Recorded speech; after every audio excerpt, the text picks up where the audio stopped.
എവിടെയെങ്കിലും വന്നിരിക്കുമ്പോ അവനാ കുന്ത്രാണ്ടത്തിൽ തോണ്ടല്ലേ? കൈ ചുമ്മാ ഇരിക്കില്ലല്ലേ ഒരു നേരം? ഫോൺ എടുത്ത് മാറ്റി ചുമ്മാ ഇരട്ടോ അവിടെ.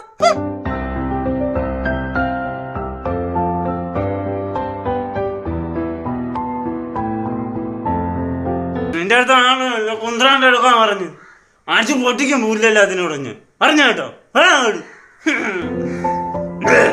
ഓ ഇവിടെ ഉണ്ട് ഒരെണ്ണം. പിള്ളേർക്കൊക്കെ ഇപ്പൊ ഈ കുന്ത്രാണ്ടങ്ങളും അതുകൊണ്ട് നല്ല പേരക്കം പോയിക്കുന്നു. വെട്ടി അരച്ചു പറഞ്ഞ ഇട്ട് വിട അറിഞ്ഞിട്ട് പറഞ്ഞോ. അവളെ എത്തരും മുറുക്കാനിടാൻ തന്നെടാ.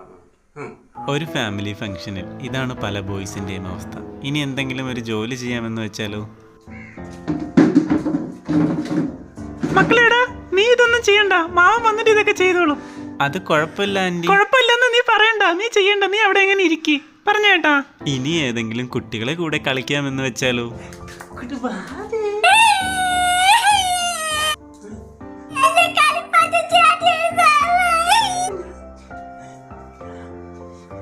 ഇതുകൊണ്ടായിരിക്കണം പല ബോയ്സും പല ഫാമിലി ഫംഗ്ഷനിൽ നിന്നും ഒഴിഞ്ഞു മാറി നിൽക്കുന്നത്.